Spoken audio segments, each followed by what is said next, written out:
Bom dia a todos. Espero que estejam todos a ouvir e que esteja tudo a correr bem no som e na imagem. Pronto, estamos em mais um Meeton da APDSI, uma iniciativa. Eu que já não faço parte da direção, sou uma pessoa que de fora devo dar para já os parabéns à APDSI, à direção da APDSI, por estas iniciativas que têm sido muito, muito bem sucedidas. Este tema é um tema muito fraturante neste momento, é um tema quase de sobrevivência da própria Europa portanto, ainda não está muito na agenda em Portugal, mas deveria estar. Portanto, a APDSI está exatamente a tentar arrancar se calhar não vai ficar por aqui neste tema. O que está aqui em causa claramente é a capacidade que a Europa irá ter para atuar de forma independente neste mundo digital. Tem-se falado pouco em soberania na Europa. Aliás, a palavra soberania não existe praticamente na Europa. A Europa é um conjunto de Estados-nações portanto, tem dificuldade em ver-se como uma zona de soberania, não é? Semelhante aos Estados Unidos, ou à China, ou à Rússia. Portanto, tem alguma dificuldade. Portanto, tem tido mais uma atuação de multilateralismo e de Estado de Direito, não é? Mas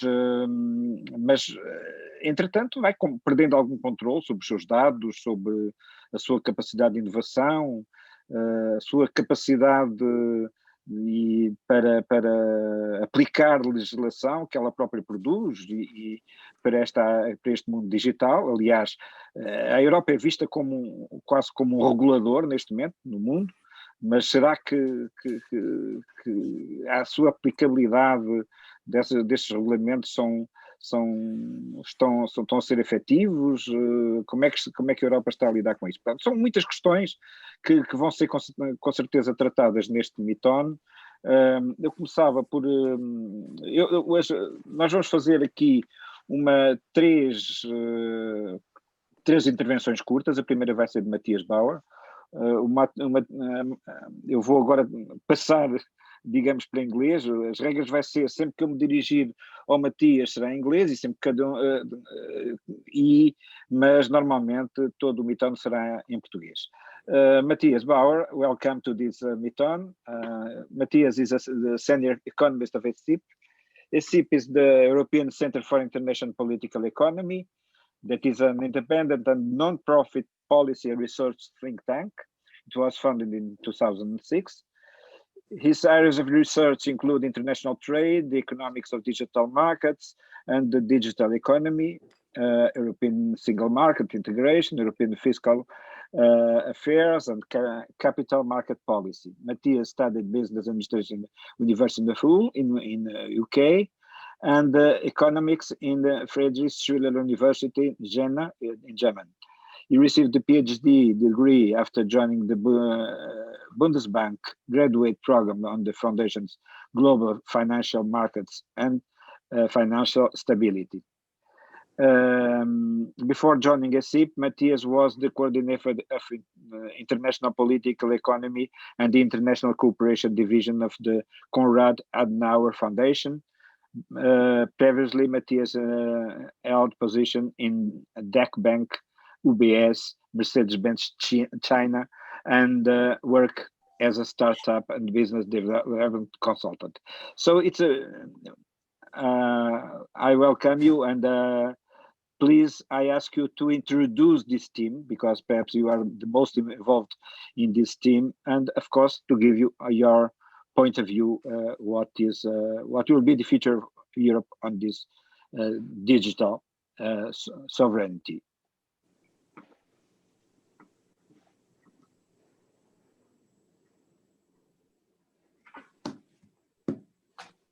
Matthias?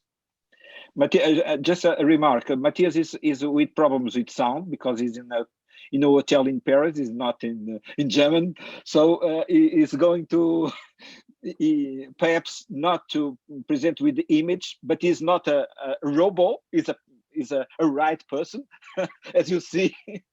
And Matthias, if the sound don't work well, feel free to to close the camera, okay? Okay. So, good evening, everyone. Thanks, Luis, for this kind introduction, and thanks to Helena and Luis for the invitation to tonight's event. Luis just mentioned I am in Paris right now with poor connectivity to the internet. I'm actually sitting in a hotel room, which is why I will stop my video now and just continue talking to you. And I try to switch on and off occasionally in the course of the seminars. Yeah, please apologize for this inconvenience. So let me directly dive into of technology sovereignty or digital sovereignty, sometimes referred to autonomy or strategic independence, and what these state positions and legal officials in EU about what it actually technology sovereignty or dignity. And it actually reminds me of the beginning of a own song called A Good Heart from Feargal Sharkey, which begins with the line, I hear a lot, suppose they could be true, all about tech sovereignty and what it can do for you. Higher risk of striking out, the risk of getting hurt, and still, I have so much to learn. So about a year ago, the European Commission, Ursula von der Leyen, formally mandated the EU new commissioners to support the use by the use of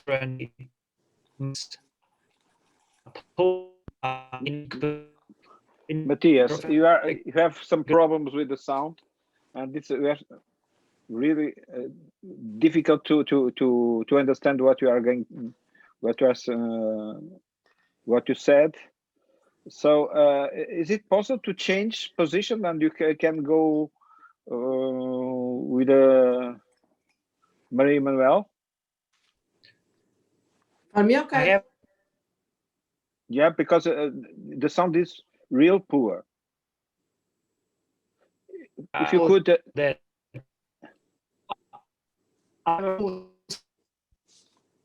if you could find a different position or something and advise us. Ok. Marie-Emmanuelle, parece-me que temos que avançar, porque senão não conseguimos mesmo. Eu não consigo ouvir. Tudo também não. Pronto, isto é o problema do mundo digital, ainda está assim. E isto é em Paris, num hotel. Não é sei lá, ali para Cova da Beira ou coisa assim. Não, em Paris. Na Cova da Beira também há boa conectividade, mas ali um bocadinho mais para o lado. Talvez na Serra da Malcata, pronto. Isso mesmo. Tá bom. Então, olha, pedia-lhe que, até por tentar, como política envolvida nestes temas, para introduzir também. Acho que a comissária lançou agora um desafio enorme, não é? Portanto, vamos ser todos muito soberanos na Europa, não é? Portanto, isto é um desafio para os políticos todos, não é? Eu acho que este é um tema muito, muito interessante. Muito obrigada pelo convite. É um tema em construção. Vamos aqui, na verdade, debater sem certezas. E o Luís começou por o introduzir muito bem, porque foi ir para a soberania política. O conceito de soberania política, o que é? O que é que era quando Jean Baudin, há muitos séculos atrás, o introduziu na política? Era a capacidade de decisão, a autonomia de decisão interna e externa. Portanto, era um conceito para o Estado-nação. Obviamente que os Estados soberanos hoje têm a sua soberania muito partilhada com organizações regionais ou internacionais em muitas áreas. Eles próprios transferem a sua soberania para a União Europeia em alguns domínios, como sabemos. Mas a União Europeia, ela própria, para ela nunca se falou de soberania política como agora estamos a falar. Estamos a falar porquê? Porque no domínio do digital, ou existe essa soberania, já vamos lá ver o que ela é, ao nível da União Europeia, ou não existe, quer dizer, ela nunca será possível no âmbito de cada Estado-membro, como noutras áreas, não é apenas na área do digital. E agora a pergunta que fica é, então, mas o que é, o que será, o que tem que ser a soberania digital? Ou perguntado de outro modo, o que é que a União tem que ter para ser soberana de um ponto de vista digital? Mesmo que continuemos com o paralelo com a soberania política, dizendo, ok, também hoje os Estados já abdicaram em grande parte de uma parte significativa da sua soberania e tendem cada vez mais a abdicar para poderem gerir o clima, agora também até a saúde, que era uma das políticas ainda nacionais. Portanto, não será tudo. Com certeza que a União Europeia não tem que ter o total domínio da tecnologia, o total domínio das infraestruturas, o total domínio, etc, etc.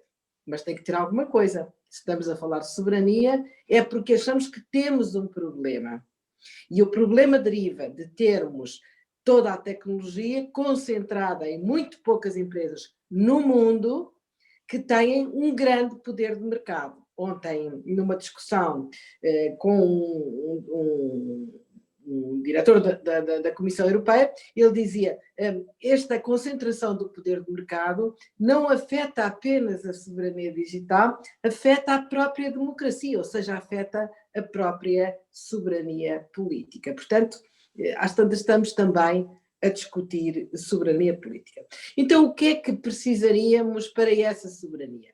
O comissário Breton, hoje de manhã, ainda aqui no Parlamento, referia que precisamos de controlar os dados, e, portanto, aí vem a Estratégia de Dados Europeia e o projeto de espaços de dados europeus, com a saúde à frente, agora, já estava na lista, mas agora tornou-se o prioritário.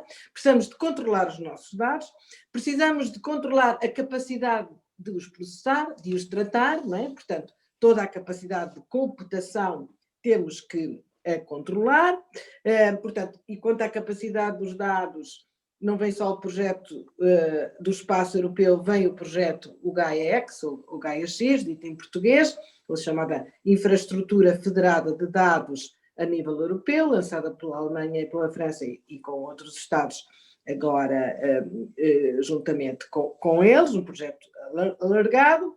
Portanto, precisamos do controlo da informação, do processamento e da transferência, o que implica investir em competências e investir em meios, e precisamos que tudo isto seja seguro e resiliente a choques.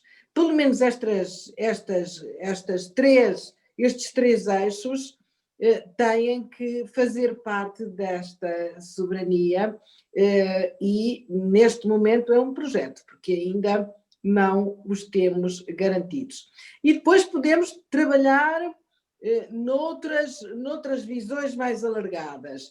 Podemos dizer que também temos que ter inovação e ciência a produzir-se para esta área do digital, porque o digital é muito dinâmico e o que é hoje importante pode não ser o da amanhã, e precisamos de que outros adotem o nosso modelo. Precisamos que o nosso modelo regulado de proteção da privacidade e da segurança seja partilhado com outras partes do mundo. Agora já estou numa visão mais ambiciosa, onde meto também os projetos que estão do Ela Link, dos cabos submarinos para a África e para a América Latina, que também fazem parte deste pacote, se assim podemos dizer.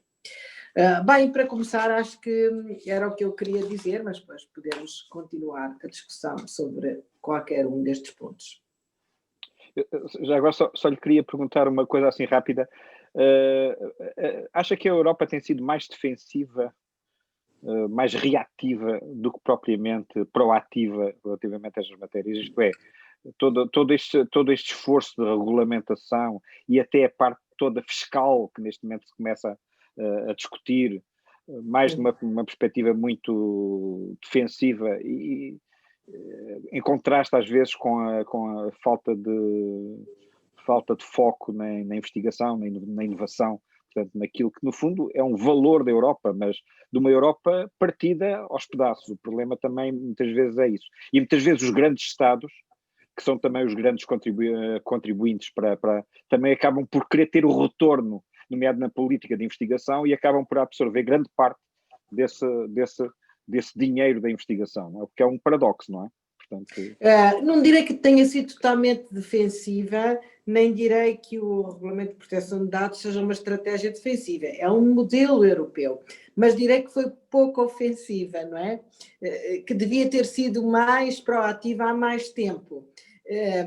Porque, enfim, neste momento, antes da crise e depois da crise, o digital e o clima são os dois temas aqui no Parlamento. Não há comissário, seja do que for, que aqui e acolá não tenha que responder a uma pergunta sobre este tema. E o digital é um tema transversal que se discute em várias comissões do ponto de vista do mercado interno, dos assuntos jurídicos, dos direitos, liberdades e garantias, dos assuntos externos, da indústria e investigação, discute-se em muitas comissões. Portanto, neste momento há, digamos assim, sabemos que isto é importante, temos um comissário muito proativo, o comissário Thierry Breton é um comissário que percebe muito bem do que é que está a falar, até como sabemos, ele vem do setor, não é?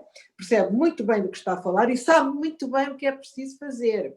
Se vai conseguir ou não, isso não posso garantir que vá, porque o Luís sabe tão bem como eu, melhor que eu, que, por exemplo, vamos à saúde, vamos pôr o pé no chão como nós gostamos, não é?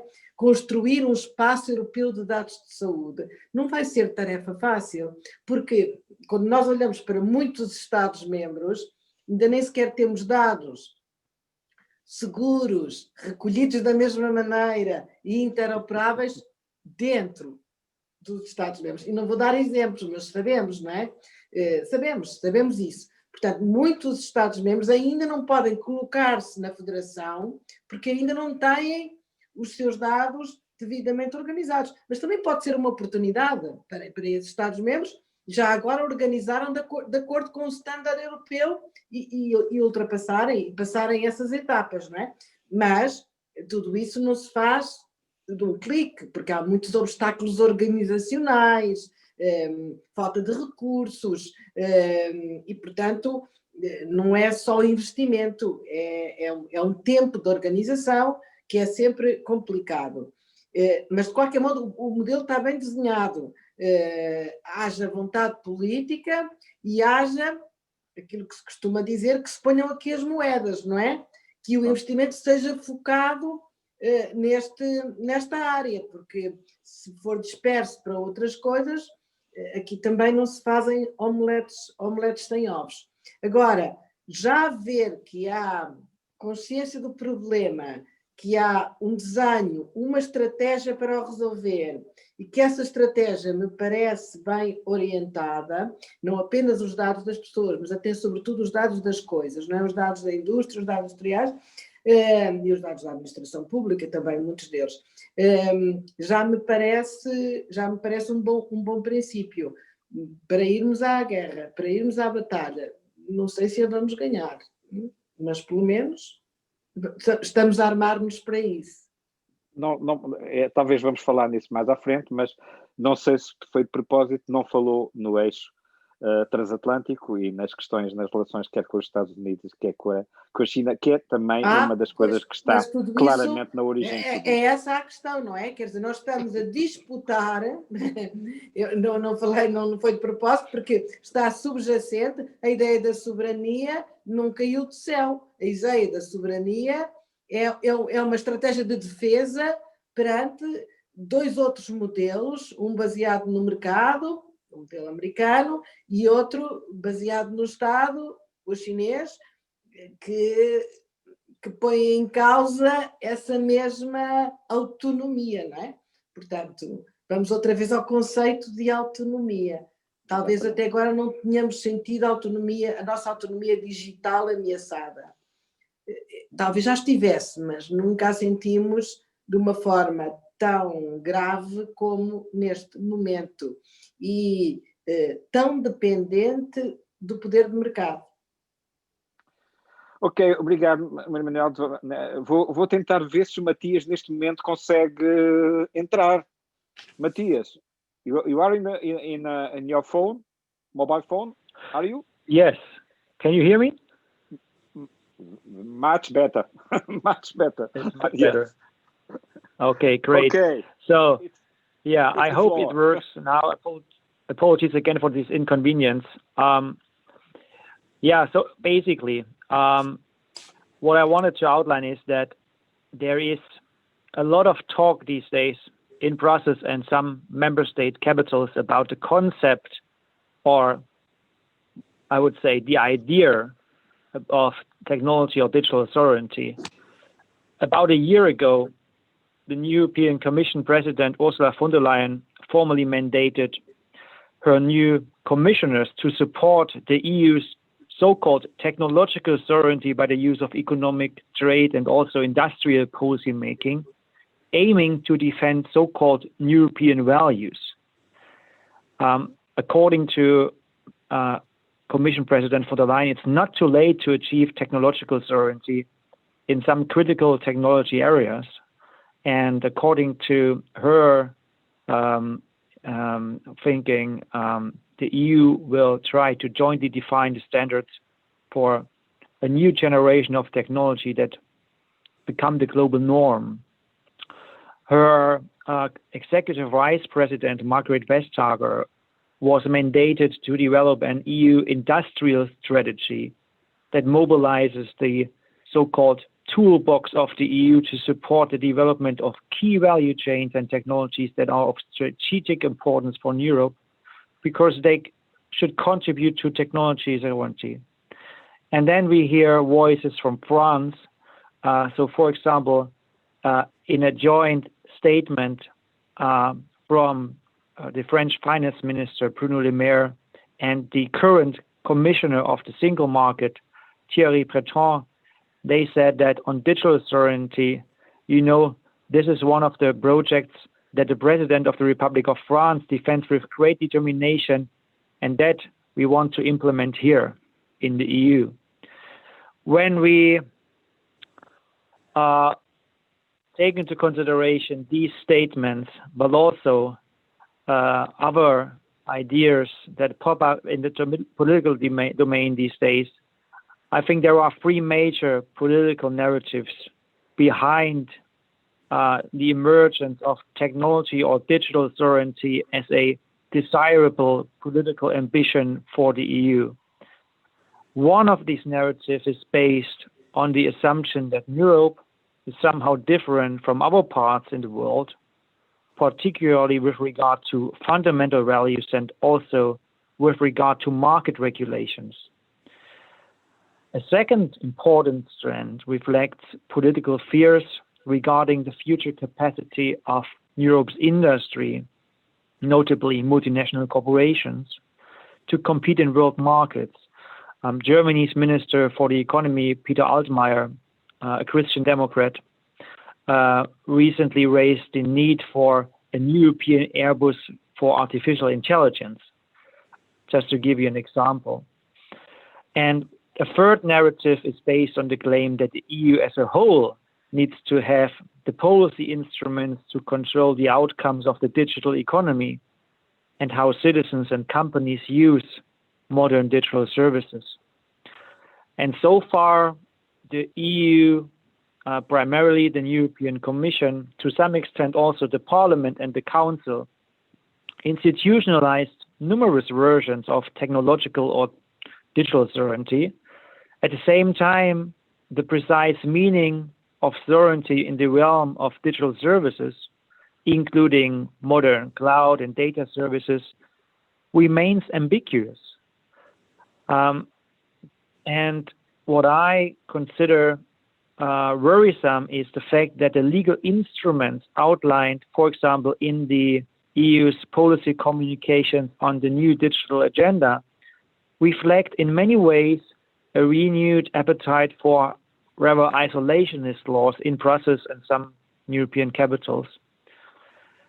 And my perception is that some EU, but also national lawmakers, like the idea to render the EU a bit more Chinese, transforming member states to economies that are home to more restrictions and politically opportune, and also often, unfortunately, arbitrary and discriminatory government intervention. So what we see from debate so far is that the policy conceptions that have been outlined for technology or digital sovereignty will most likely lead to more government intervention and not less.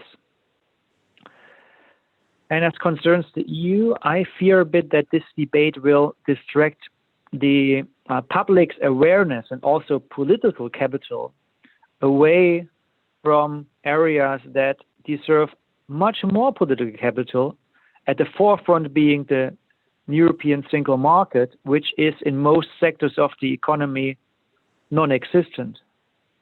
If you compare the European single market with the single markets of the US and China, for example, you will see and realize that they are much more complete and that they offer a much more encouraging, harmonized regulatory environment for businesses to grow and scale and become internationally competitive. And I think this, the regulatory environment and the political history of the EU should be taken into consideration when defining concepts of technological and also digital and, of course, industrial sovereignty. And these insights should cause policymakers to ask a few questions. And I would like to raise these questions in this seminar as well.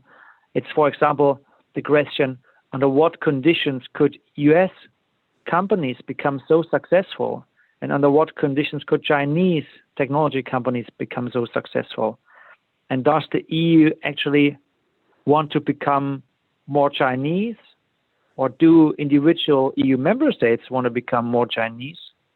And an important question from the perspective of small and open economies, like the Portuguese economy, how would strategic autonomy and also different notions about technology and digital sovereignty actually impact on the balance of powers within the EU?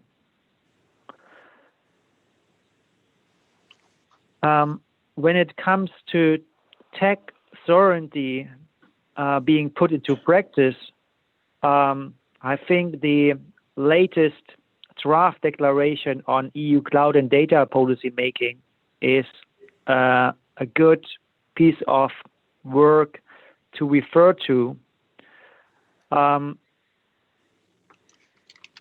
It is a paper that was floated ahead of this week's European Leaders Summit, Council Summit that will actually focus on European strategic autonomy and more ambitious industrial policy. And on the surface, it is all about measures to create trusted European cloud data services on the basis of policies that could or perhaps even should effectively discriminate against existing popular, very popular, but mostly non-European technology solutions and services. And I would like to outline a few of the measures that were proposed in this declaration on EU cloud and data policy making. So, for example, the EU proposes to raise some 10 billion euro to subsidize what is called the European Cloud Federation project. So, in this document, we find policies that are intended to raise, on the one hand, to create on the one hand artificial supply of technological solutions, and on the other hand, we find measures that create artificial demand for European technology solutions. Speaking of the creation of artificial supply, we read about the objective to introduce a European certification regime which might evolve to ex-ante licensing of certain digital services provided by companies, both EU companies but also foreign companies.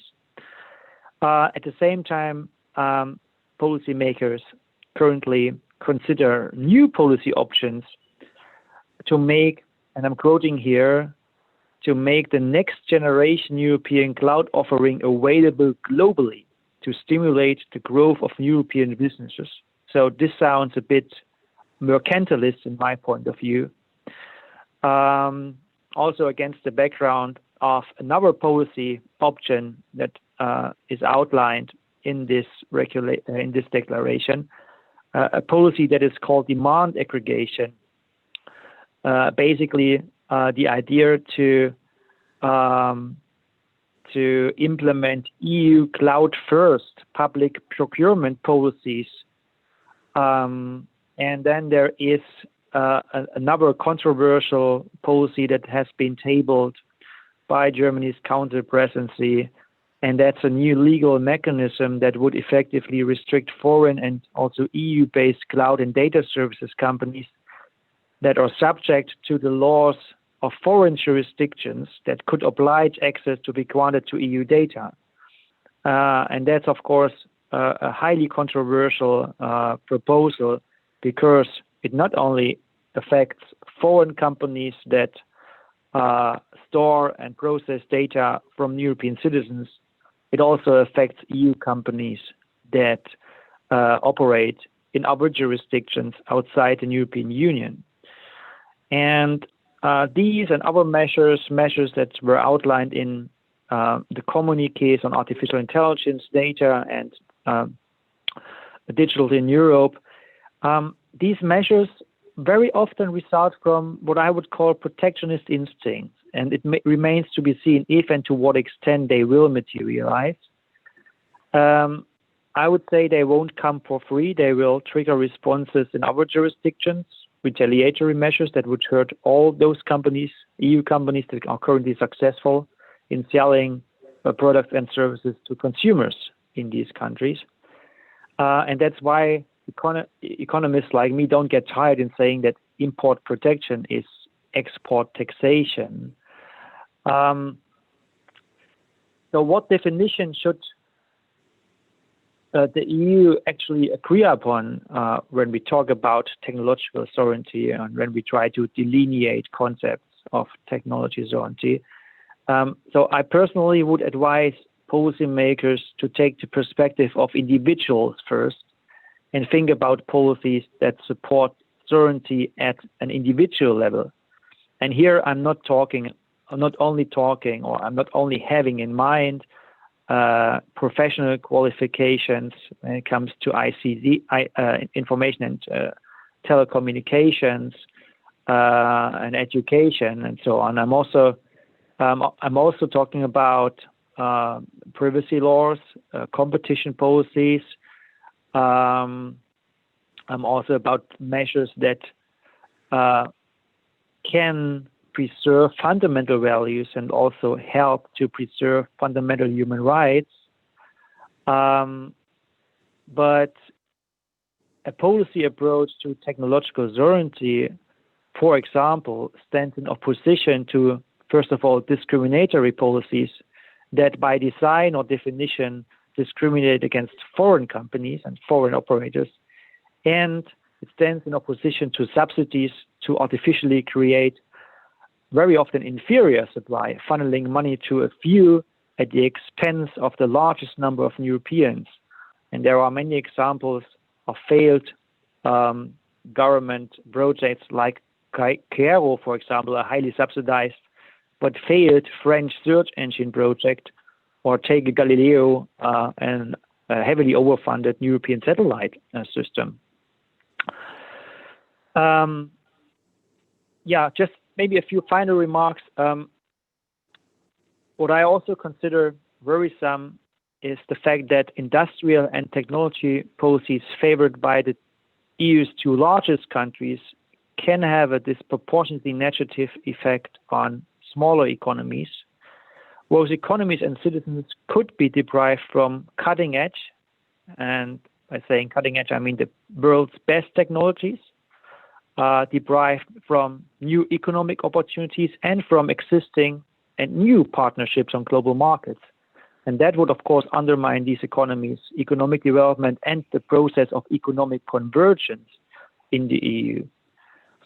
And an EU-imposed technology protectionism, any technology protectionism, along the lines suggested by some policymakers in large member states, would, from my point of view, leave the entire EU worse off, because it would disproportionately hurt economies that are small, particularly northern, eastern, southern countries, more than large countries whose economies are generally much more diversified and home to a much greater number of multinational corporations, of which many have close ties to the political capitals. Okay, Matthias. Yeah, I think I can stop here. Okay, you introduced a lot of polemics questions, so it's will be very very good for the debate and for next interventions. Changing to Portuguese, sorry. Eu há bocado esqueci de apresentar a professora Manuela Leitão Marques, que de facto tive aqui um lapso, mas neste problema de mudança de pessoas, portanto, é bastante conhecida em Portugal, portanto, pelo seu papel como político, portanto, neste momento é deputada do Parlamento Europeu, pelo Partido Socialista, vice-presidente da Comissão de Mercado Interno e da Proteção dos Consumidores, membro da Comissão da Indústria, da Investigação e da Energia e da Comissão Especial para a Inteligência Artificial na Era Digital, portanto, não é por acaso que está aqui neste painel. Professora catedrática da Faculdade de Economia da Universidade de Coimbra, investigadora permanente do Centro de Estudos Sociais da Universidade de Coimbra. Portanto, foi secretária de Estado da Moderação Administrativa entre 2007 e 2011 e foi ministra da Presidência e da Moderação Administrativa entre 2015 e 2019. É licenciada em Direito, apesar de ter virado economista, portanto, com o seu doutoramento em Economia na Faculdade de Economia da Universidade de Coimbra. Portanto, e tem a sua agregação em Economia, também feita em 2002. Portanto, desculpe este meu lapso há bocado, mas eu iria agora passar então a dar a palavra ao professor José Legato Martins, também um amigo de longa data, que também em Portugal é bastante conhecido pelo seu papel pioneiro na introdução da internet.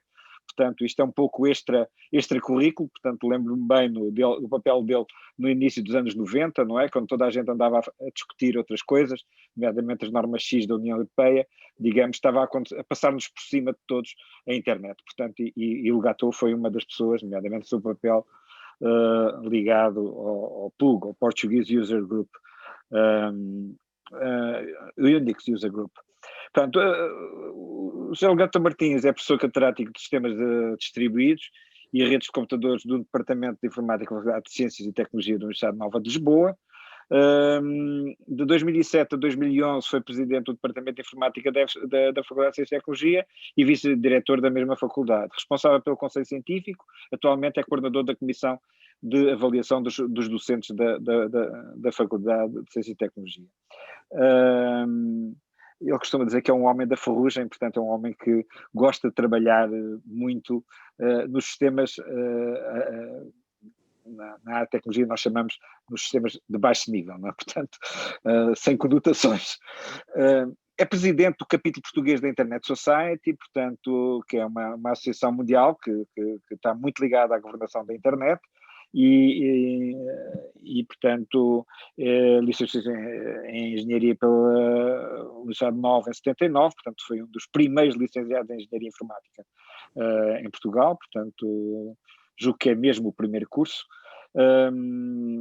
Em 86 obteve o grau de doutor na Universidade de Rennes em França, onde foi também professor durante um ano.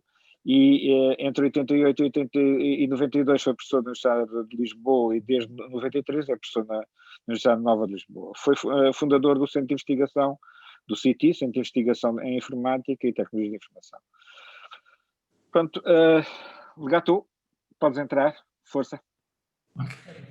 Obrigado, boa tarde a todos. Acho que Até fico cansado de dizer estas coisas todas. exato, fizeste perder demasiado tempo ao auditório com essas coisas que me interessam muito.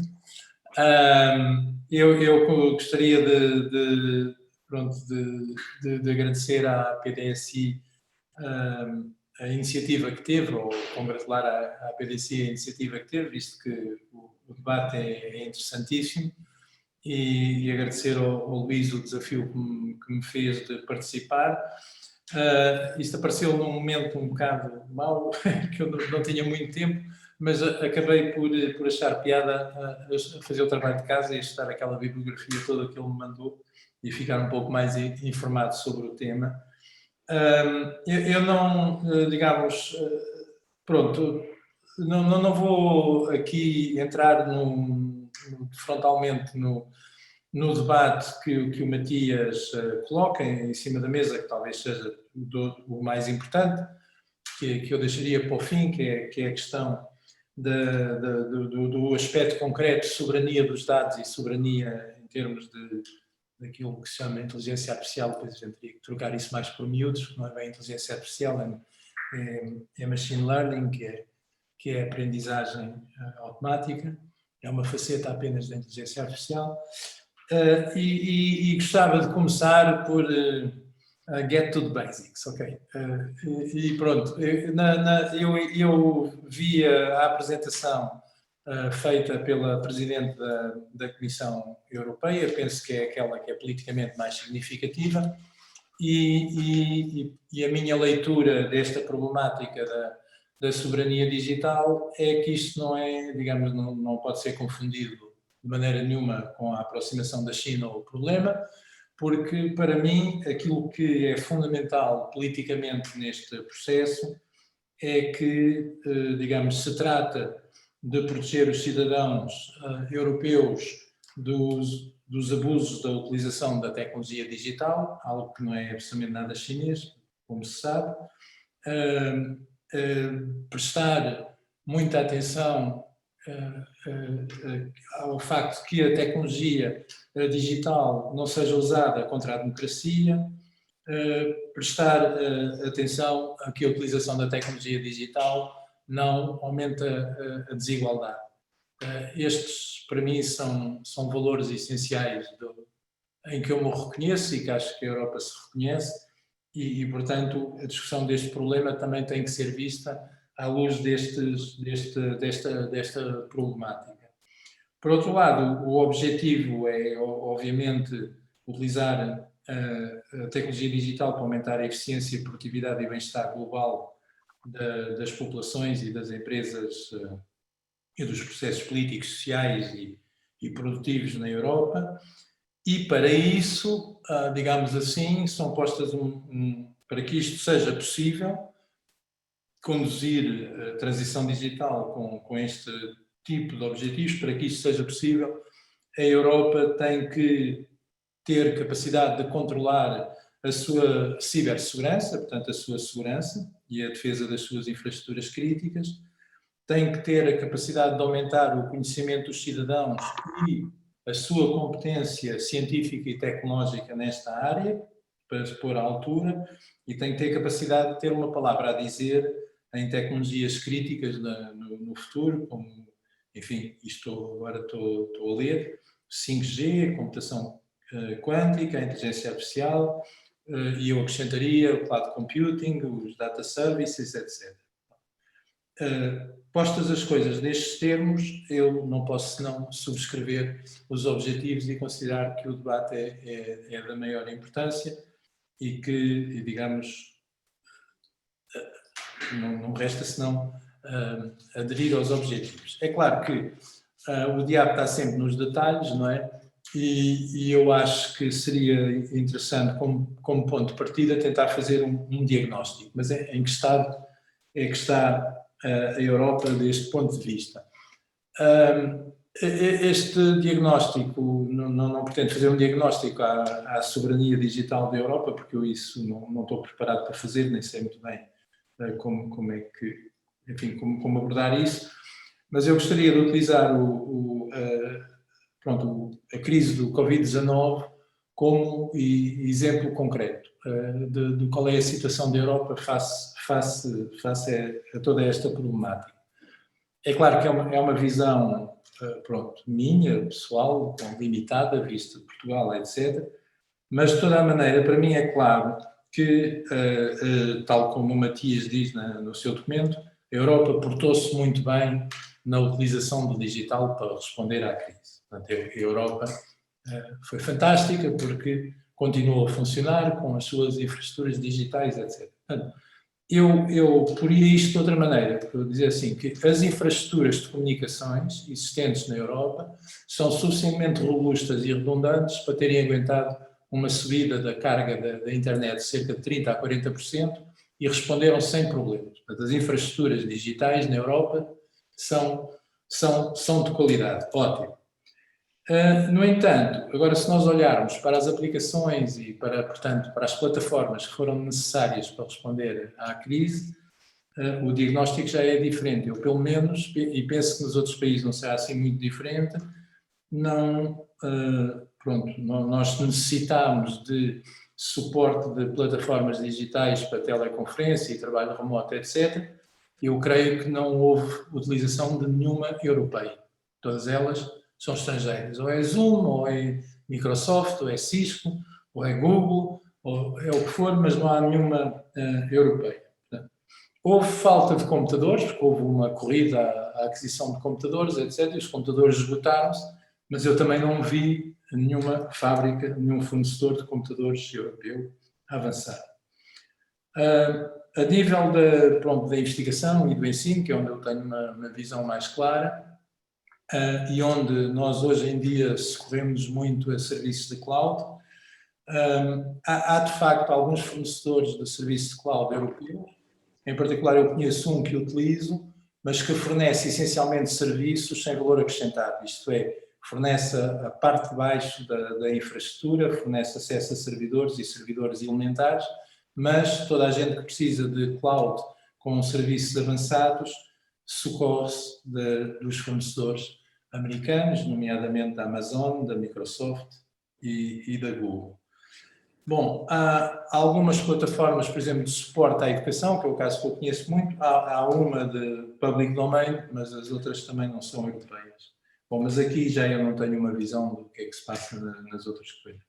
Não vale a pena falar das redes sociais e o exemplo, para mim, paradigmático é a questão da aplicação do Safe Covid ou Trace Covid ou não sei quantos, etc.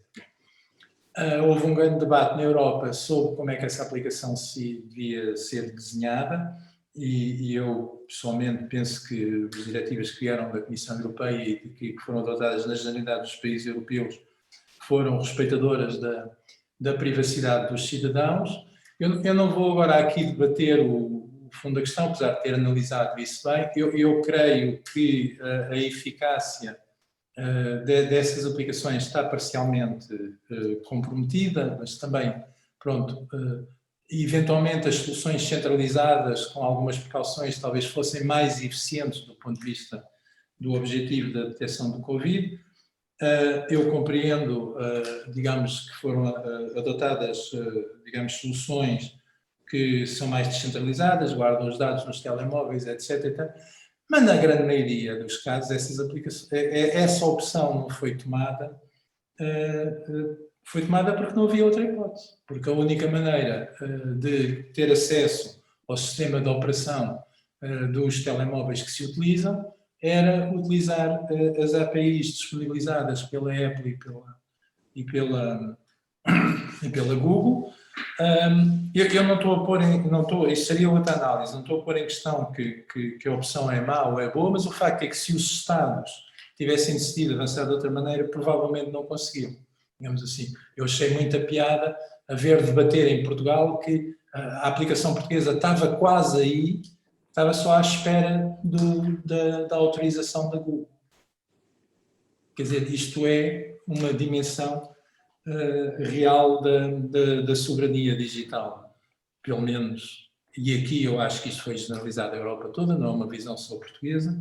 Talvez só a aplicação francesa é que insistiram até ao fim bocado naquele estilo francês de terem uma aplicação dependente, que não está na mesma, pronto, que não foi na mesma linha. Mas eu creio que, de facto, se formos medir a soberania digital da Europa em termos da sua capacidade de ter tecnologia autónoma ou sistemas, ou eu não estou a dizer de ser isolada, mas eu acho que estamos próximos do... Peço desculpa, talvez seja exagerado, mas é um pouco nestes debates assim, a pessoa assim falar, estamos próximos do zero, acho eu. Porque, digamos, pronto, o Luís disse-me que a Europa tinha uma balança de pagamentos digital que era equilibrada. Eu não percebo como. Para mim, a Europa importa tudo. Digamos assim, poderá fornecer, exportar alguns serviços digitais, mas no seu essencial, tudo o que é substrato, menos o substrato de telecomunicações, no essencial, a Europa importa. Portanto, não fiquei muito sossegado. Por outro lado, digamos, nessa documentação é um pouco apontado que, bom, mas a Europa é um superpower da regulação, é uma potência da regulação. É verdade que existe regulação muito avançada na Europa no que diz respeito ao digital, em particular o RGPD, mas eu acho que é importante que nós sejamos capazes de olhar para a regulação e medir a eficiência e a eficácia dessa regulação, porque senão a regulação é só regulação, é como aquilo que se diz às vezes em Portugal, que existem muitas leis, mas depois aplicam-se pouco. Para mim há dois aspectos no RGPD, um aspecto em que há uma grande vitória do RGPD e outro aspecto em que nem por isso.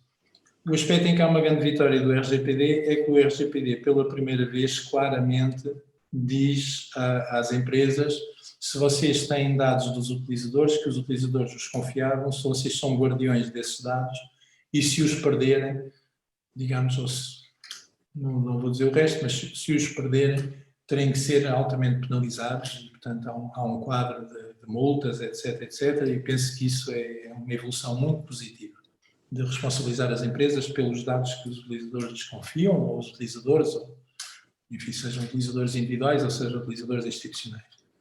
Mas há outra faceta do RGPD, que é a faceta em que se tenta combater a desigualdade, digamos, dos diferentes intervenientes face à questão dos dados, em que se diz assim, ok, os utilizadores, portanto, as empresas só podem ter dados dos utilizadores se estes derem o seu consentimento, digamos assim.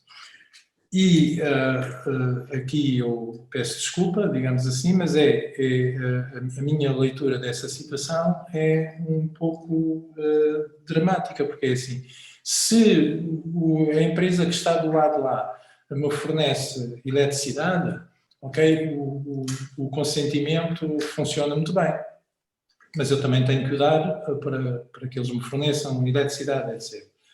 Se as empresas que estão do lado de lá são as empresas digitais e, em particular, as grandes plataformas bem conhecidas, eu não tenho outro remédio se não dar o consentimento. Há uma epidemia do consentimento. Toda a gente dá o consentimento. Mas dá o consentimento para o quê? Podia não dar o consentimento? Tem capacidade para não dar o consentimento? Para já não está informado. Portanto, teria que ler 20 páginas e perceber uma série de legalês para perceber qual é que era o alcance do seu consentimento. E segundo, não tem alternativa, porque de facto essas plataformas são monopólios de facto e como fornecem serviços gratuitos a troco do consentimento, eu não tenho alternativa, porque não há ninguém sequer que os forneça a pagar. E para o grande público digamos, é um negócio irrecusável. Portanto, perguntar assim, mas a regulação do RGPD regulou o equilíbrio entre os diferentes parceiros neste negócio? Eu duvido um bocado. Porquê? Porque, de alguma forma, nós estamos perante um problema que é uma realidade. Nós estamos a afrontar monopólios. Nós estamos a afrontar monopólios de facto e estamos a afrontar monopólios que se colocaram numa posição que, já, eu não estou a ver os Estados europeus ou a União Europeia com capacidade de quebrar esses monopólios. Esses monopólios não existem cá, existem noutros sítios, digamos assim.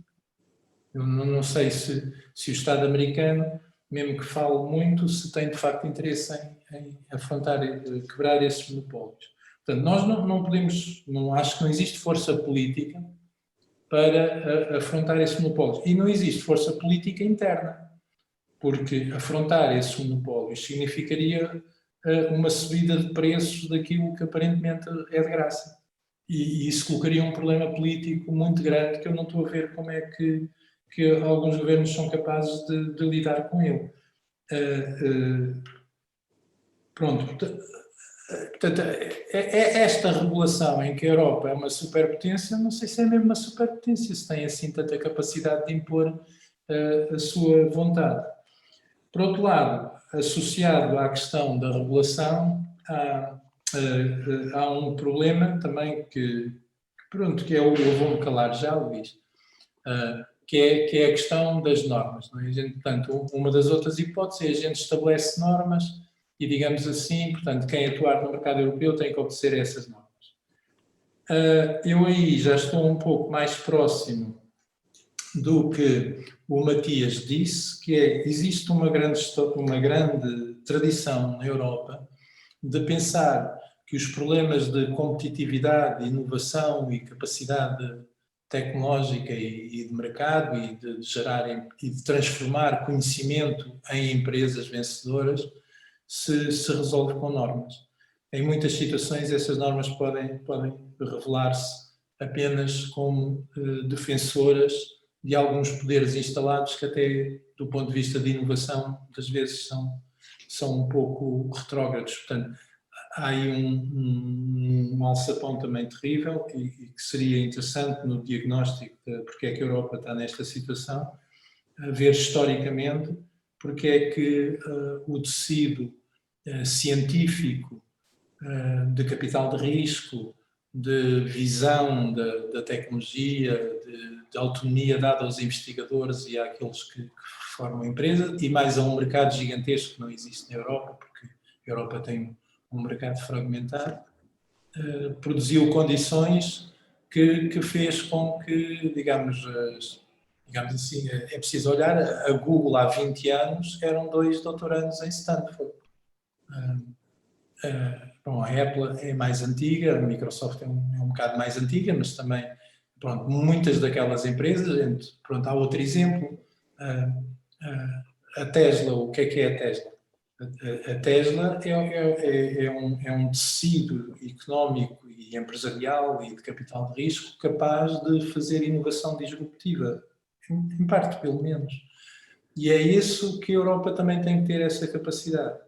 Se a Europa não tiver essa capacidade de transformar a sua investigação em inovação disruptiva, eu não creio que as outras vias possam produzir algum resultado palpável de competitividade europeia neste campo. Depois há a questão da inteligência artificial, mas isso poderia ficar para outro comentário, caso se proporcione. Peço desculpa se ultrapassei um bocadinho o tempo, Luís, mas já tinha... Obrigado, José. Eu acho que já terminamos aqui o primeiro round. Entretanto, aqui temos tido várias participações a nível das perguntas e respostas. Salientava aqui o Virgílio Rocha a questão salienta a importância da soberania dos dados. O Ricardo Vidigal da Silva também faz a questão para quando uma maior normalização dos dados e, portanto, de facto que foi abordado pela Maria Manuela Leitão Marques, uma política europeia de normalização de dados. Eu julgo que ela está a acontecer, então no domínio da saúde não se fala, o problema é aplicá-la, não é? Porque mesmo das áreas mais normalizadas é exatamente a área da saúde, mas mesmo em Portugal nós sabemos que há dados que não conseguem interoperar entre hospitais por várias razões, mas não vale a pena aqui nós... O Frederico Vaz também faz aqui uma pergunta que eu acho que também os nossos oradores poderiam também, face a estes monopólios, que realmente esta questão dos monopólios que o Gato acabou de referir, porque realmente parece um certo fatalismo, porque o efeito de escala levou-nos a a isto, e é muito difícil neste momento entrar em mercados que neste momento estão dominados, claramente dominados, e no digital a tendência para o monopólio é evidente, isso tem acontecido na maior parte dos casos, e quem lá chega primeiro acaba por ter, por efeito de escala, dominar o mercado. Mas será que ainda existem nichos possíveis, alguns nichos que possam ser vencedores, algumas oportunidades para a Europa, nomeadamente nestas tecnologias mais emergentes do machine learning, do blockchain e noutras áreas que poderão ser, digamos, onde ainda não existe propriamente ganhadores? O António Nogueira também lança aqui uma enorme provocação, porque de facto fala numa questão que será que o RGPD poderá ser um amigo dos criminosos. Portanto, mas pronto, eu iria talvez começar outra vez pela Maria Manuel, seguindo aqui a ordem das intervenções. Eu tenho uma pena do Matias não nos estar a acompanhar nestas, mas se tiverem algumas questões em relação ao Matias, eu agradecia que as colocasse em inglês, está bem? Pronto, só para o trazermos aqui um bocadinho para esta mesa redonda. Maria Manuel, força. Muito obrigada. Eu gostei muito de ouvir as outras intervenções e fartei-me de aprender com elas, e foi muito interessante. Eu acho que é um debate que temos que continuar, porque na verdade, quer dizer, pegando agora no professor Lagatô Martins, que gostei imenso de ouvir, muito obrigada, que centrou a soberania, e eu apontei na proteção dos cidadãos, da democracia e no combate às desigualdades. Partilho completamente estes objetivos, e são um bocadinho um modelo europeu, enfim, de ser um modelo inclusivo e de apostar nas competências e não criar aqui grandes fraturas, mas a proteção dos cidadãos e da democracia, exatamente como é que ela se faz, não é?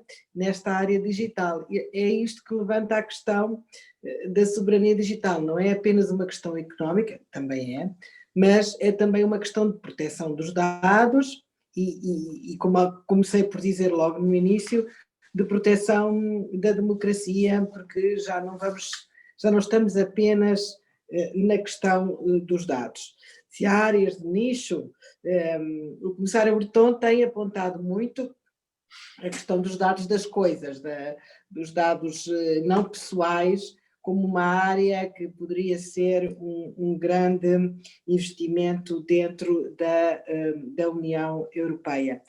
Há uma questão que o professor levantou agora também, relativamente, que eu partilho completamente, que é a nossa capacidade de tornar, de passar da ciência à inovação e da inovação ao investimento e à economia.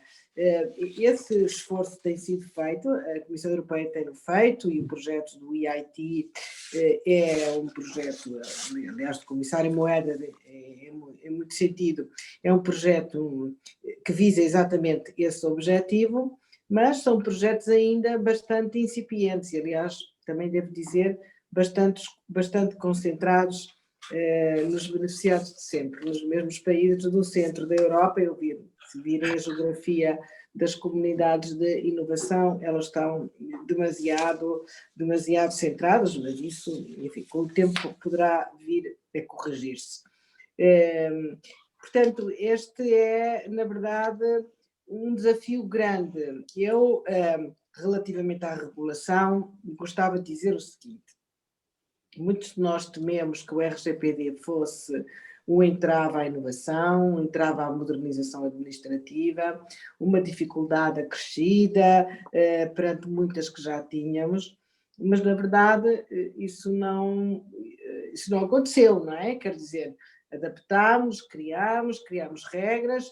Claro que o regulamento, ele próprio, tinha muitas cláusulas que permitiam o tempo de adaptação, e o que é verdade é que acabou por ser um sucesso europeu. Hoje, no mesmo formato, em formatos diferentes, está em 65%, digamos assim, dos países no mundo. Isso é um êxito regulatório. E é uma questão interessante ver como usaram, porque tinham a mesma preocupação. Eu ontem estive numa discussão, num debate, numa reunião com o governo da Colômbia sobre as questões da regulação da inteligência artificial, enfim, para ser pouco rigorosa, que me perdoe o professor José Martins, do machine learning e todas as áreas em que ela se declina. E vi que exatamente as preocupações que eles têm são as preocupações que nós temos aqui na Europa e, portanto, estivemos a conversar como é que podíamos ir partilhando o esforço que estamos a fazer para trabalhar em conjunto. Portanto, eu não tenho medo que a regulação trave a inovação nestas áreas. Eu acho que aqui é daquelas áreas de grande risco onde temos que avançar com precaução, com experimentação. Hoje defendemos aqui o conceito de regulatory sandbox, ou seja, períodos de experimentação para garantir a confiança dos nossos cidadãos em todo este processo. Porque o risco também que podemos correr é de irmos muito depressa, sermos muito disruptivos, muito radicais e deixarmos muitos para trás que depois nos puxam também com eles para trás. E isso politicamente também se sente aqui no Parlamento Europeu. Portanto, por isso é que eu gostei muito daquela frase que o modelo tem que ser inclusivo e combater as desigualdades e trazer mais para dentro do mundo digital, de forma que o percebam. Claro que partilho totalmente aquilo que foi dito sobre o consentimento. É, na verdade, um ponto que temos que revisitar. O consentimento é uma farsa, porque ninguém pode deixar de consentir, porque muitas vezes não tem alternativa. Se quer dizer, consentir implica não ter acesso ao serviço. Isso era uma discussão muito interessante, que agora faço aqui o desafio para um dia podermos ter aqui, sobre o que é o consentimento e se pode haver outra maneira de regular o consentimento, porque, na verdade, o consentimento hoje, em relação às grandes plataformas, pelo menos é uma verdadeira farsa, portanto é uma coisa que a gente ou consente ou fica de fora. Enfim, era o que queria dizer. O conceito de soberania é, na verdade, algo que ainda não está muito apurado em termos europeus, mas é uma prioridade que vem nos discursos tanto da Presidente como da Vice-Presidente e resulta de um problema que nós sabemos que temos que resolver, mesmo que ainda não tenhamos todas as soluções, mas como disse no princípio, e assim vou-me calar, atenção que nem a soberania política hoje é a que corresponde ao conceito original. Não conheço nenhum Estado no mundo, talvez a China, que seja completamente autónomo em relação à sua capacidade de decisão interna ou externa. Há os mais autónomos do que outros, mas totalmente autónomo e ainda bem, nenhum deles é completamente.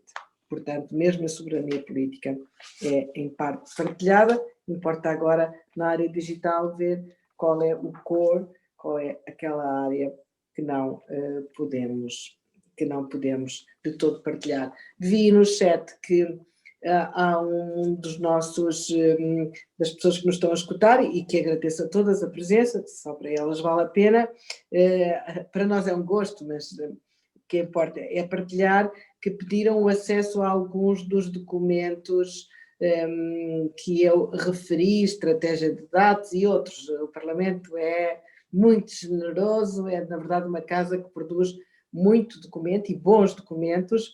Eu só pedia que me mandassem um mail para o meu endereço parlamentar, que é público, a dizerem exatamente o que querem, quais são as áreas, se é mais na inteligência artificial, na estratégia de dados, e eu enviarei com muito gosto toda essa documentação, que de resto a maior parte está online, mas é para mim mais fácil enviar os links do que para quem está desse lado procurar por eles. Obrigado, Manuel. Pronto, há aqui várias questões no chat, nomeadamente a questão do papel das Forças Armadas também, digamos, já não é só terra, mar e ar, também é o ciberespaço, digamos, é uma das coisas que preocupa também, começa a preocupar bastante a questão da ciberdefesa. Portanto, hoje os brinquedos militares já não são os mesmos, hoje as coisas estão a ser usadas, portanto a soberania começa a ser também do ponto de vista da defesa uma questão bastante a ser vista. A questão também que foi colocada aqui também pelo Frederico Vaz relativamente à retenção de talentos na União Europeia, quer dizer, eu lembro-me sempre que ainda na União Europeia se estava a discutir o chamado Blue Card, já havia o Green Card nos Estados Unidos já há bastantes anos. Portanto, nós vamos sempre um pouco atrás e por acaso trazia aqui agora, fala-se aqui muito a grande oportunidade, ainda não me falaram em relação às oportunidades que a Europa tem, fala-se muito da inteligência artificial ou no machine learning, mas posso-vos dar aqui já um número que é um número de 2019 relativamente às patentes, digamos, neste momento da inteligência artificial, o boom que está a haver. Neste momento já existem cerca de 50 mil patentes e as empresas que estão no topo. Portanto, o problema é que já não é naquilo, já não é apenas nos GAFA, não é? Nós vemos no topo daquilo que poderia ser a oportunidade para a Europa, temos a IBM, a Microsoft, a Toshiba, a Samsung e a NEC. Portanto, portanto, parece que o mundo vai muito mais depressa que a Europa. A Europa, digamos, tem muita dificuldade, digamos, em se mexer neste. E como é que poderemos sair daqui? Como é que podemos sair? E eu gostava que esta segunda ronda se concentrasse um pouco nisso. Como é que nós saímos de uma perspectiva defensiva, tudo bem, que garanta o Estado de Direito, o welfare state, tudo o que tem a ver com os direitos dos cidadãos europeus, que tem sido uma marca claramente a nível quase civilizacional, mas como é que nós podemos dar o salto para começar a liderar em alguns setores, em algumas áreas, não é? E não tivemos aqui ainda a falar numa coisa que também é importante, é que há muitas assimetrias, e aqui eu quero responder ao meu amigo Legato Martins. Os dados da OCDE mostram que há imensas desigualdades. Existem na Europa situações de países deficitários, que é o caso de Portugal, no caso de importação e exportação de bens digitais, mas temos países altamente positivos nesta área. Portanto, há desigualdades, portanto, há assimetrias enormes na Europa, e isto coloca-nos também o problema, como é que, com o avião em movimento, não é? Nós vamos garantir esta solidariedade europeia, e agora vê os milhões, não é? Mas como é que se vai equilibrar, não é? Porque mesmo as iniciativas que se vêem, nomeadamente a GAIO-X, que foi já aqui referido várias vezes, o projeto da Cloud, que é um projeto franco-alemão, ainda não se sabe muito, digamos, qual é o papel, por exemplo, dos países periféricos como o nosso, não é? Pronto, são temas que eu lanço para eu não entrei aí, mas acho que Portugal devia ter uma estratégia para se colocar nesta estratégia europeia de dados, mas isso acho que seria outra discussão. Mas deveria tê-la já. Portugal deveria ter uma estratégia para se articular com a estratégia europeia de dados. Portanto, se há uma estratégia europeia de dados, tem que haver uma estratégia nacional também, que ainda não vi, mas que é possível que esteja a ser desenhada, mas seria tema para outro tema. Vamos estar atentos e, sobretudo, encontrar, digamos, as agências políticas que devem desencadear este processo, não é? Portanto, porque julgo que está um bocadinho repartido na atual estrutura do governo, não é? I'm sorry, Matthias, you are discussing a lot about the opportunities for the future. To give, you are in the final round table, and I ask you to put some positive remarks some hope for the future. What are your main recommendations for the near future? Are you there?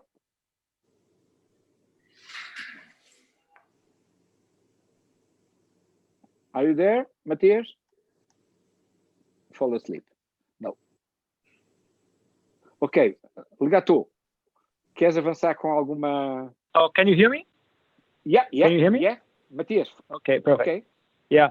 So what are the opportunities? So I think first of all, policy makers need to come to an agreement about what technology sovereignty actually should stand for in the EU, and that requires let's say a consensus about what the fundamental values of the EU actually are, and whether these values are shared in and between the 27 member states. And then EU policymakers need to get clarity over policy priorities. If you pursue a protectionist agenda that will face and trigger regulatory responses in our part of the world, then you need to give away the objective to become a global leadership in certain economic and industrial areas, including digitalization, artificial intelligence. Could you so give examples?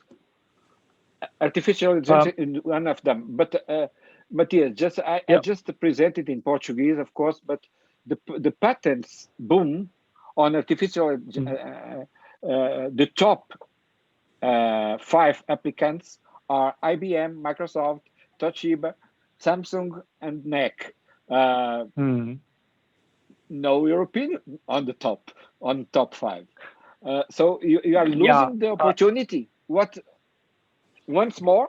Well, I wouldn't draw such a dire picture. I mean, we still have many EU companies spread across the EU, of course, concentrated in large countries, particularly in Germany, that are still leading in innovation in fields other than digital and communication technologies. For example, environmental technologies, machinery equipment, optical products, medicine devices, and so on and so forth. I am plotting some of that data in a study that I published in May on Europe's quest for technology sovereignty.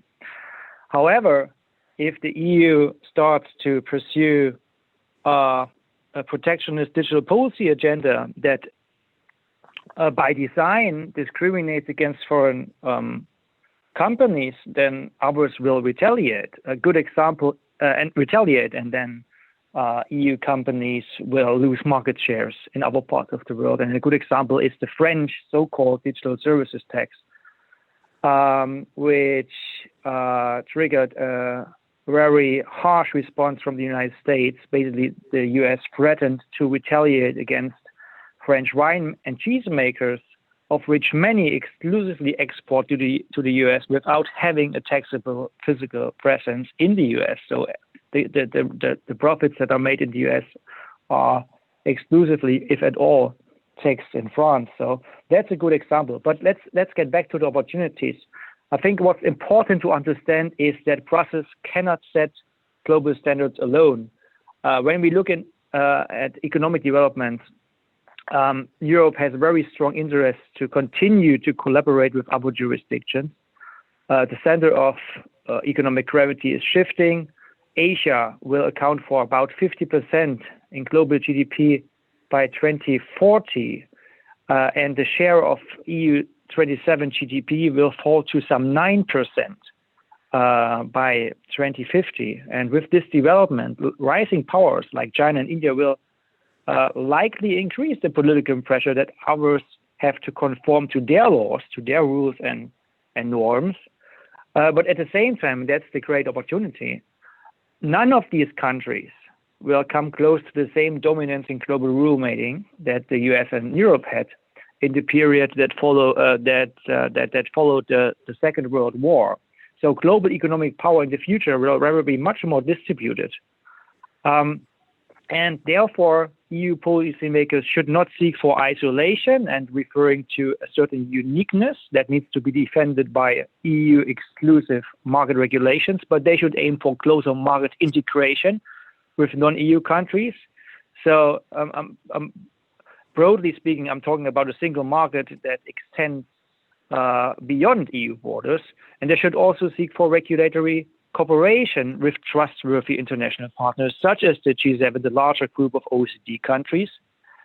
I think as concerns the transatlantic relationship, both the EU and the US have much more to gain if they prioritize such an alignment to advance, let's say, a shared vision for a revamped open international trading system in a world that is increasingly influenced by regimes that have fundamentally different views on state intervention and often a very gloomy human rights track record.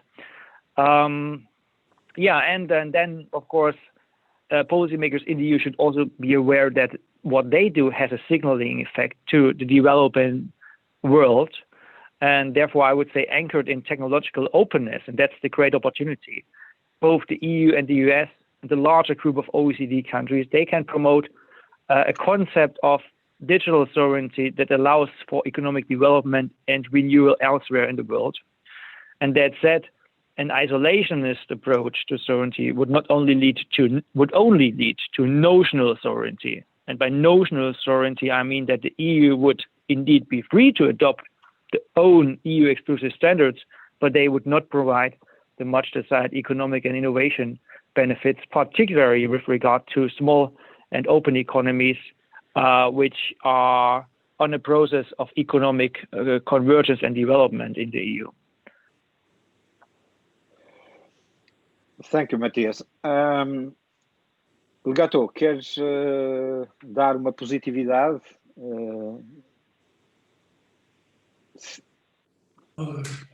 Digamos, agora, não sei se vemos, mas agora estamos a ver todos pelo menos que têm a câmara aberta.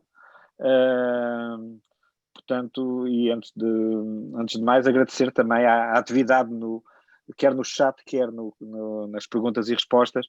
Infelizmente não podemos aqui colocá-las todas, mas também os oradores que quiserem e estejam a acompanhar também as perguntas podem responder diretamente. José, diz. Digamos, a minha contribuição é com certeza muito limitada. O que me dá a observar um bocado é que há dois tipos de inovação. Uma que é a inovação incremental, não é? E outra que é a inovação disruptiva. Parece-me que nas indústrias ou nos setores industriais em que a Europa está numa boa posição, tem conseguido, digamos, fazer progresso incremental, não é? Portanto, automóvel, a química, transportes, farmacêuticas, enfim, o progresso incremental lá dos países nórdicos em torno das telecomunicações está assim um bocadinho fracote ultimamente, mas pronto. O que acontece é que, de facto, o mundo digital tem sido caracterizado por vagas de inovação disruptiva, né? E aí, de facto, o modelo europeu e o modelo de desenvolvimento científico promovido pela Comissão não tem sido suficiente para apoiar a inovação disruptiva. Não sei porquê, mas é uma realidade, porque, digamos, a gente se apontar exemplos europeus de pessoas brilhantes, vê que elas, mais ou menos um ano ou dois depois, ou três, acabam por mover-se para os Estados Unidos. Eu tive muitos amigos que começaram startups neste campo, alguns pelo menos, e que, digamos, a ambição pelo menos há uns anos, a ambição era sempre saltar para abrir um escritório nos Estados Unidos, era essencial. E portanto, nos Estados Unidos há uma aproximação à inovação disruptiva que nós aqui na Europa não temos conseguido montar. E talvez uma reflexão importante fosse ver em que medida é que as políticas da Comissão apoiam ou combatem essa inovação disruptiva. Eu acho que a política das European Research, do European Research Council, consegue apoiar com bastante liberdade e com investigadores, mas, portanto, é geralmente investigação fundamental não aplicada, mas em tudo o que é investigação aplicada não acho que tenha havido muito sucesso, porque acho que aqueles projetos são muito, como eu dizia, burocratizados e acaba por ter que se distribuir o dinheiro por um conjunto de parceiros, que são se calhar também os contribuintes e um conjunto de empresas que se têm revelado retrógradas do ponto de vista de inovação disruptiva. Não a permitem e não a fazem, não lhes interessa. Não estão para aí voltadas, não são capazes de a fazer. Portanto, aí há que haver uma reflexão e essa reflexão também necessariamente implica que o mercado único seja alguma coisa a preservar, porque sem esse mercado único, digamos, não há dimensão para essas, digamos, capacidades de saltar por cima, de inovar e ir ao lado, porque afrontar diretamente muitas vezes não é o caminho possível.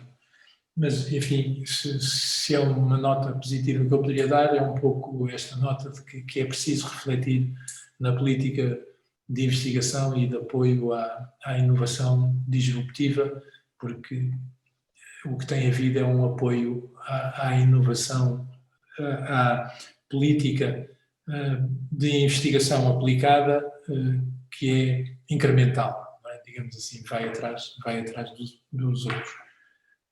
Podia aqui dar muitos exemplos de como é que o tecido científico e empresarial nos Estados Unidos funciona e a pessoa fica completamente siderada, é absolutamente impressionante, mas é feito de uma enorme vontade de inovar e de vencer, e eu acho que essas pessoas até merecem ser ricas.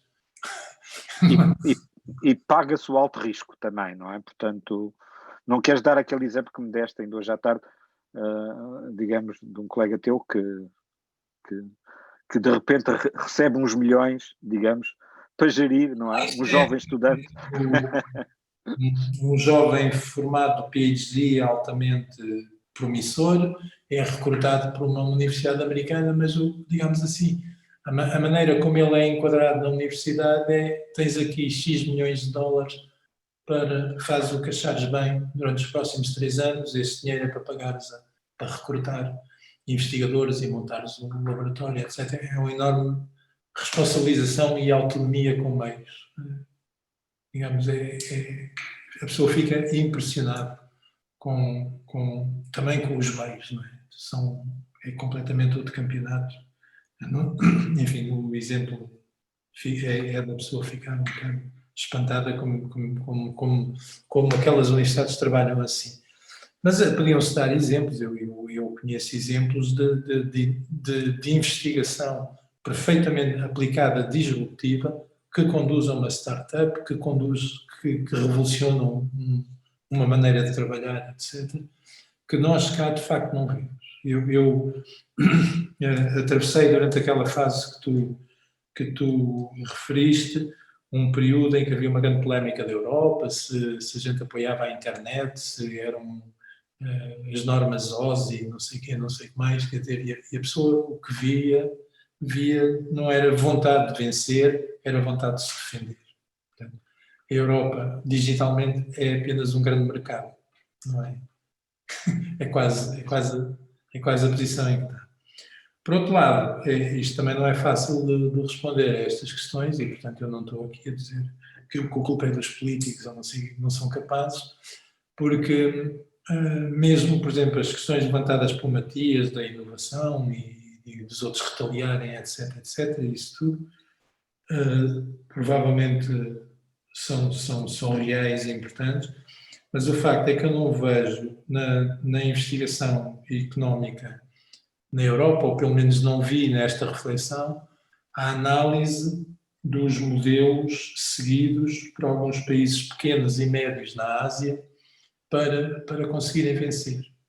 E foram estratégias em que, eu não sei se eles fecharam ou não se fecharam, ou se protegeram ou não se protegeram, mas foram estratégias em que o Estado foi muito interveniente. É inegável que o Estado foi muito interveniente na Coreia, em Singapura, em Taiwan, no Japão. É claro que esses países também não produziram muita inovação disruptiva, produziram sobretudo inovação incremental. Mas o Estado teve um papel, em qualquer um desses países teve um papel importante. Se o papel do Estado for premiar, digamos assim, os que vão na cauda e querem manter apenas o status quo, de facto o Estado não tem papel, mas se o Estado for capaz de premiar e incentivar aqueles que fazem disrupção e que fazem inovação a sério, o Estado é muito bem-vindo ao intervir no processo científico-tecnológico. Nesta questão dos dados, já agora, portanto, eu não falei de propósito como é que se chama, no elefante no meio da sala, porque o elefante no meio da sala é a China. Porque a China é, de facto, impressionante analisar a estratégia do PCC chinês e do tecido empresarial chinês para o domínio da inteligência artificial. E ele passa, de facto, por um controle férreo sobre os dados da China. Um controle absolutamente férreo dos dados da China, com total desrespeito pela privacidade, por tudo, digamos, antes pelo contrário, digamos assim. Mas, por exemplo, não sei se as pessoas sabem, mas existe um RGPD chinês, quer dizer, que é uma coisa surrealista, não é? Num país onde o indivíduo não tem quaisquer direitos, não é? Existe um RGPD. Para quê? Para impedir as empresas estrangeiras de acederem aos dados da China. E o facto é que toda a gente acredita, eu pessoalmente também acredito, portanto, a aprendizagem automática baseia-se na aquisição, no acesso a muitos dados e no cruzamento de dados, que permitem fazer curadoria de dados, ou seja, saber qual é o subconjunto que é rico e que pode dali tirar-se mais, etc. E tal. E, de facto, os chineses têm um manancial gigantesco que controlam muito bem. E digamos, a pergunta é, pronto, aqui no mundo ocidental e ali do outro lado do Atlântico também há gente que tem um manancial muito grande e que gostaria ainda de cruzar muito mais dados para ir mais para a frente.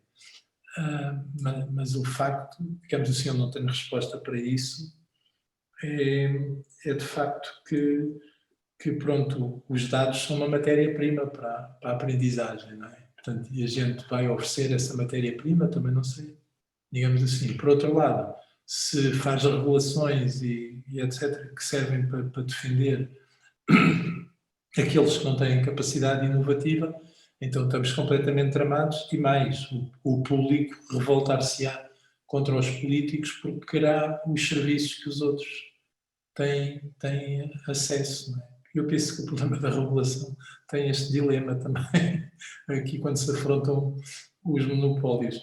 Enfim, isto não é muito estruturado como raciocínio, mas é mais, digamos, uma... Também não é o objetivo, eu acho que isto aqui é uma conversa livre, eu acho que estamos mesmo no fim, portanto, eu acho que levantámos, e esse foi o propósito também deste tema. Eu sabia que este era um tema muito difícil, cheio de tabus, não é? Cheio de zonas difíceis, não é? Mas o importante para a sociedade civil é não ter essas limitações. Nós não temos que ser aqui, digamos, muito certinhos digamos, nas nossas apreciações. Nós temos que ter pensamento livre, de facto é esse o objetivo, trazer para a agenda coisas que se calhar ainda não estão a ser debatidas em Portugal, e eu acho que a PDSI, esta terá que ser uma das primeiras iniciativas neste domínio, trazendo várias perspectivas, porque isto foi apenas um sobrevoo, não é? E pronto, compete-me agora, começo por agradecer em inglês, Matthias, you are there. I'm sorry for not involving you in English, but I'm thanking to everybody. Those are polemic questions with lots of paradox, with lots of dilemmas. But what is important for our country is to put on the agenda, on political agenda, the discussion about those themes. The problem of the data will be something that our association will discuss in the future. It was discussed also in the past, but we'll put more pressure on that. It's difficult. If it is difficult for Germany or France or those big countries, it's much difficult for small countries. But perhaps you have some good examples in Portugal. Unfortunately, some of them have been bought by American companies and some startups that have some success, and you are in a very difficult situation and a very difficult competition. So I turn to Portuguese. Pronto, obrigado. Eu acho que aqui nas perguntas e respostas também foram bastante ativas, muito concentradas na política de dados. Acho que temos que ir por aí, e o desafio que a Maria Manuel nos colocou, eu da minha parte, digamos, como alguém que gosta de estar no terreno a fazer coisas, vou aceitar o desafio, digamos, e tentar mobilizar mais gente neste sentido. A parte toda é uma área que, e sobretudo, temos que investigar mais o que se passa, nomeadamente no projeto Gaia X, não, Gaia X, muito, porque realmente Portugal sabe muito pouco sobre isso, e temos que estar muito mais envolvidos para não se tornar, como já referiu aqui o Legato, mais uma vez serem os beneficiários, são os grandes contribuintes, e portanto, e mais uma vez haver uma estratégia de concentração e não de integração da União. Maria Manuel, quer dizer qualquer coisa? Eu estava a dizer que eu muito inquieta. Não, pus o meu e-mail no chat para aquela nosso ouvinte cujo nome não decorei, que queria os documentos, que assim pode pedir exatamente aquilo que precisa, e enviarei com muito gosto, e também partilharei com mais queira. Não, eu queria dizer muita coisa. Queria perguntar porque é que não temos inovação disruptiva, seria uma discussão muito interessante. É porque o European Research Council não a financia, ou é porque os investigadores não a propõem? E às vezes não é porque não tenham ideias, é porque talvez o ambiente não seja propício a ideias de maior risco. Mas isso seria outra discussão muito, muito interessante. Lanço o desafio. Nós poderemos aqui mobilizar alguns investigadores, e o Legato à cabeça, e outros nestas áreas do digital. Estou-me a lembrar do Câmara, que é um sofredor eterno, mas há outros, não é? Portanto, nestas áreas, por acaso também é da FCT, mas com alguns políticos aí europeus que estejam preocupados nestas coisas. Eu esta semana, não, por acaso foi semana passada, estive com o presidente do European Research Council, porque o interroguei, uma vez que ele veio cá, porque é que os fundos ficavam todos em 4 países, ou na maioria. Exatamente. Pronto, e lá estivemos a discutir, e eu disse, não é um problema de excelência, nós temos excelentes investigadores, portanto vamos ver qual é o problema que leva a que, mesmo per capita, mesmo mesmo ponderado pela população, haja países que estão em pior circunstância do que outros, mas quer dizer, nós temos sempre que fazer pela vida e demonstrar que somos tão bons ou melhores que os outros, é sempre essa tragédia ou essa dificuldade, mas mostramos muitas vezes e vamos à vida. Nesse aspecto, os americanos eu acho que reconhecem mais rapidamente a competência e vão buscá-lo, mas é o problema que a Europa tem. A Europa não pode perder os seus investigadores e tem que atrair mais de outros lados do mundo, senão perde esta batalha, perde esta soberania. Bom, Mas então, enfim, eu fiquei cheio de curiosidade, eu tirei notas, eu adorei esta discussão e eu ficava aqui mais 2 horas porque foram tantas dicas de um lado e do outro, tantas provocações no bom sentido do termo, não é? Porque estamos a discutir numa área que nós não temos soluções, mas sabemos que temos muitos problemas e as provocações foram muito, muito interessantes e levar-nos-iam por aqui fora, e eu até gostei que a discussão tivesse sido assim um bocadinho pouco estruturada, porque foi intencional.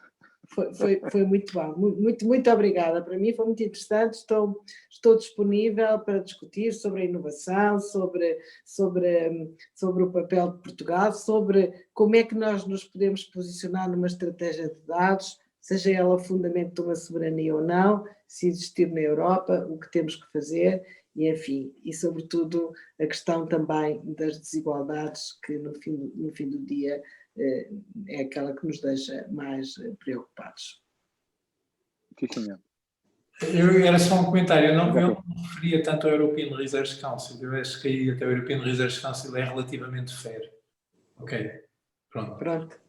Ou seja, não, eu referia mais a... Não, é que se fosse uma queixa eu também já tomava nota. Aqui não, eu referia mais a maneira como os projetos europeus estão feitos e definidos. Os projetos europeus é que se destinam claramente a alimentar um setor industrial bem definido.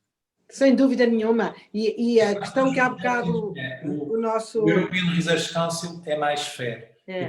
Não, os projetos europeus, os consórcios que ficam todos aqui no centro, que é muito grave, e eu tenho muita preocupação, seria outra discussão, da questão da autonomia estratégica, porque eu a autonomia vejo logo os campeões, e os campeões são aqueles que já são, e hoje, usando o digital, ela pode ser descentralizada, mas vai ser, e portanto é também uma discussão onde nós temos que entrar ativamente.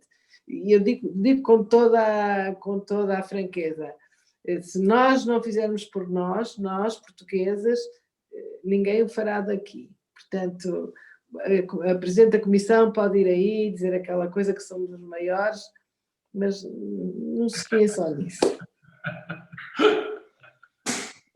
Gostei da sua franqueza habitual. Pronto, eu acho que temos que todos ir jantar, não é?